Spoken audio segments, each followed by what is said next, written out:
औज़ुबिल्लाहिमिनश्शैतानिर्रजीम बिस्मिल्लाहिर्रहमानिर्रहीम। मैं ज़मीर अहमद भट्टी आज के नए लेक्चर के साथ आपकी खिदमत में हाज़िर हूँ।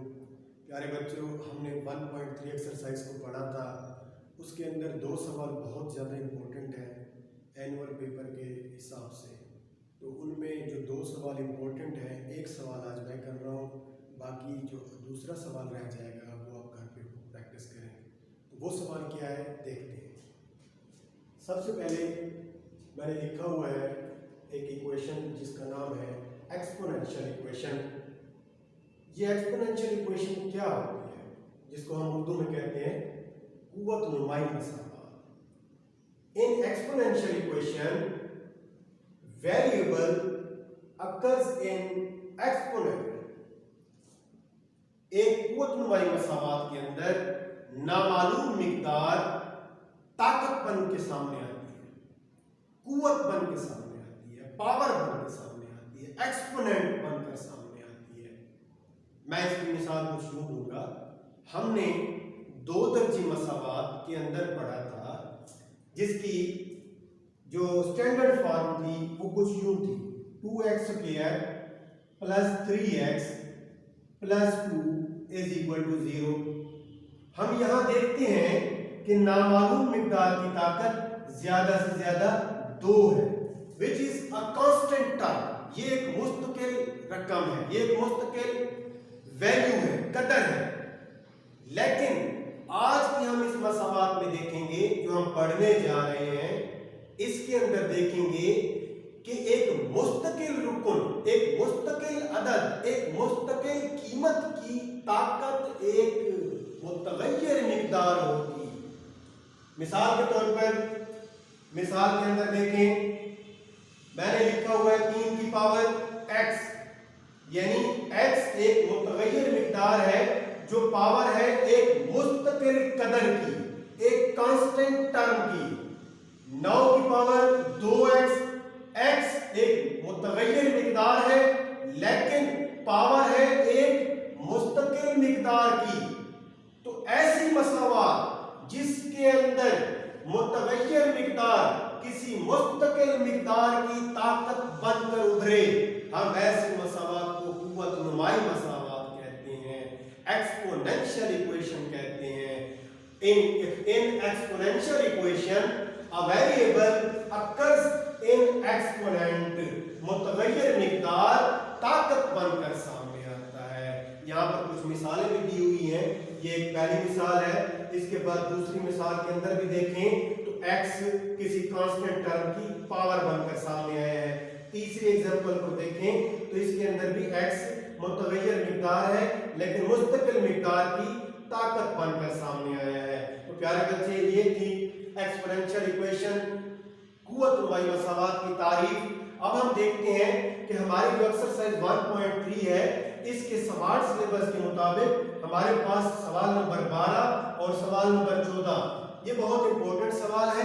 ये दोनों एक्सपोनेंशियल इक्वेशंस के हिसाब से हैं।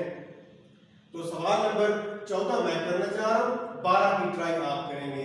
सवाल नंबर 14 हमारे पास मसावात गिवन है 2 की पावर x प्लस 64 इनटू, ये मल्टीप्लाई हो रहा है, 2 की power -x minus 20 is equal to 0। ये हमारे पास गिवन इक्वेशन है। तो हम इसको सॉल्व करने जा रहे हैं। देखें कि इसको सॉल्व कैसे करते हैं। 2 रेज़ टू पावर x वैसे लिखा हुआ है प्लस 64। अगर हम ये जो 2 की पावर -x है, अगर हम डिनोमिनेटर के अंदर लेकर जाएं, यानी बटे के नीचे लेकर जाएं, तो 2 की पावर जो -x है वो अपनी अलामत बदलकर +x हो जाएगी और -20 वैसे लिखा हुआ है इज इक्वल टू 0। अब हम देखते हैं, हमारे पास 2 की पावर x एक टर्म यहां पर भी है, 2 की पावर x एक टर्म यहां पर भी है। हम इसको सपोज कर लेते हैं, लेट 2 की power x is equal to y।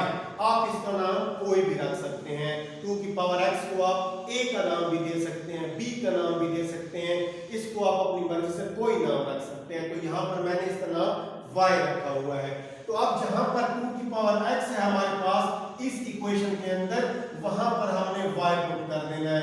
देखें यहाँ पर मैंने पुट किया हुआ है 2 की पावर x की जगह पर y आ चुका है। 64 के नीचे 2 की पावर x की जगह पर y आ चुका है। -20 वैसे इज इक्वल टू 0। अब हम इस मसाबात को सिंप्लीफाई करेंगे। सबसे पहले तो हम डिनोमिनेटर के नीचे जो y वैल्यू आ रही है इसको खत्म करने के लिए इक्वेशन की दोनों साइडों के ऊपर मल्टीप्लाई करने जा रहे हैं y को। जब इस y से मल्टीप्लाई करेंगे ये हो जाएगा y स्क्वायर। इसके बाद जब y को इसके साथ मल्टीप्लाई करेंगे तो y से कैंसिल हो जाएगा, हमारे पास 64 रह जाएगा। और 20 को जब आप y से मल्टीप्लाई करेंगे तो ये 20y हो जाएगा। और जब y को 0 से मल्टीप्लाई करेंगे तो ये 0 ही रहेगा। अब हम मजीद आगे बढ़ते हैं, देखते हैं कि हमारे पास एक इक्वेशन तैयार है लेकिन इसकी अरेंजमेंट सही नहीं है। तो पहले इसको हम अरेंज करते हैं। Rearranging this equation we will have a new equation y square minus y plus 64 is equal to 0। अब हमारे पास एक क्वाड्रेटिक इक्वेशन तैयार हो चुकी है। इस क्वाड्रेटिक इक्वेशन को हम सिंप्लीफाई करेंगे बाय फैक्टराइजेशन। फैक्टराइजेशन का मेथड हमें आता है, y स्क्वायर का जो कोएफिशिएंट है इस एक को मल्टीप्लाई करेंगे 64 के साथ। हमारे पास ये रफ अमल में मैंने काम किया हुआ है, इसको आंसर क्या आएगा 64।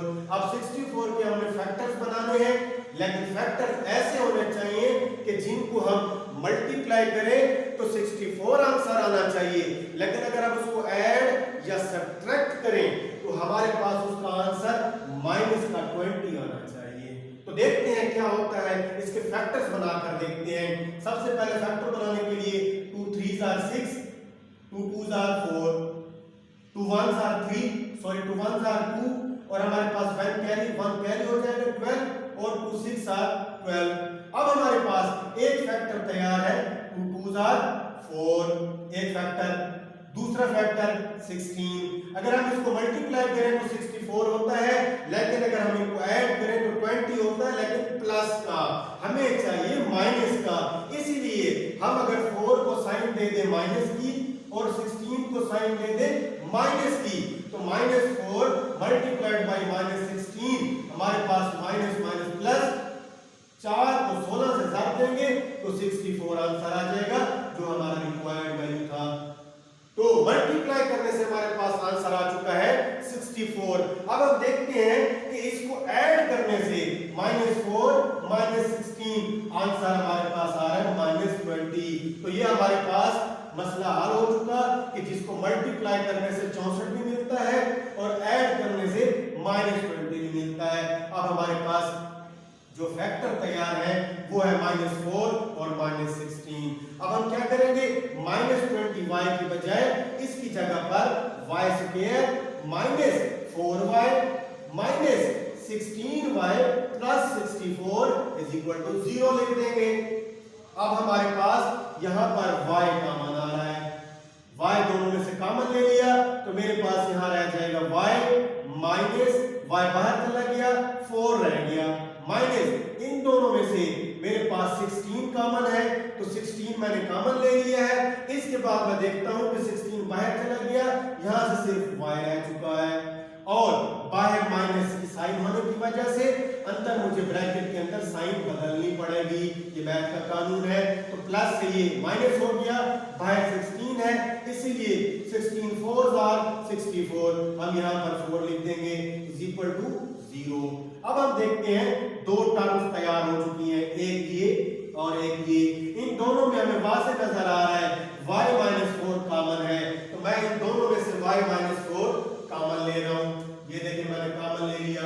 जब मैंने कॉमन लिया तो यहां से मेरे पास रह गया y और यहां से मेरे पास रह गया -16। तो ये देखिए लिखा हुआ y -16 इज इक्वल टू 0। अब ये दोनों मल्टीप्लाई हो रहे हैं, जवाब आ रहा है 0। इसका मतलब है या फिर ये 0 है और या फिर ये 0 है। तो मैंने दोनों को 0 के बराबर रख दिया है और उसके बाद मैंने देखा y इज इक्वल टू 4, -4 अगर मूव करेगा तो प्लस, इसी तरह से -16 मूव करेगा तो y 16 हो जाएगा। हमारे पास दो y की वैल्यूज आ चुकी हैं। देखा जाए तो सॉल्यूशन हो चुका, लेकिन ये रिक्वायर्ड सॉल्यूशन नहीं है। वो इसलिए कि जो हमारे पास सवाल में गिवन वेरिएबल था वो x की शक्ल में था। गौर से देखें, यहाँ पर x था, y नहीं था। ये y वो वैल्यू जो हमने लेट की थी, तो इसीलिए हमें वापस ओरिजिनल वेरिएबल की तरफ जाना है। जहां पर y है हम y की ओरिजिनल वैल्यू पुट करेंगे। y की ओरिजिनल वैल्यू थी 2 की पावर x। तो मैं यही लिख रहा हूं, we know that 2 raise to power x is equal to y। तो जहां पर y है वहां पर मैं 2x को 2 की पावर x पुट करने जा रहा हूं। देखें 2 की पावर x और बराबर है 4, वैसे लिखा हुआ है। फिर मैं इसको लिखता हूं 2 की पावर x बराबर है 4, मैं लिख सकता हूं 2 का स्क्वायर। अब बेस से कैंसिल हो सकती है और मेरे पास आंसर आ जाएगा x इज इक्वल टू 2। इसी तरह से मैं यहां पर भी इस तरह से y की जगह पर ओरिजिनल वैल्यू, जो y की ओरिजिनल वैल्यू थी वो थी 2 की पावर x, मैंने पुट कर दी और उसके बाद 16 वैसे लिखा हुआ है।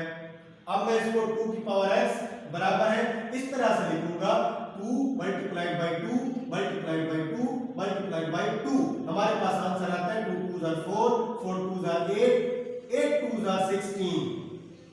फिर अगले स्टेप में हम देखते हैं 2 की पावर x बराबर है 2 की पावर 1 2 3 4, 2 की पावर 4 हम लिख सकते हैं। अब हम देखते हैं बेसेस एक जैसी है, दोनों कैंसिल, हमारे पास आंसर आ गया x इज इक्वल टू 4। तो हमारे पास दो सॉल्यूशन आ गए हैं, x के बराबर है 4 और x बराबर है 2।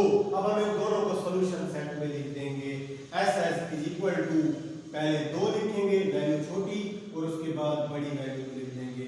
तो मेरा बेटा ये था एक्सपोनेंशियल इक्वेशन, कुव्वत-उल-माई मसावात को हल करने का तरीका। बहुत इंपॉर्टेंट क्वेश्चन है, अक्सर एनुअल पेपर में आते रहते हैं आपके एग्जाम के अंदर।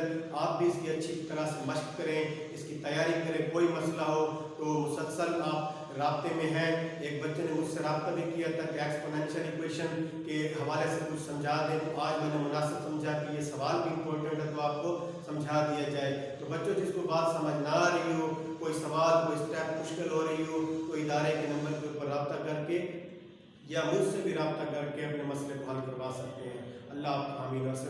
अल्लाह।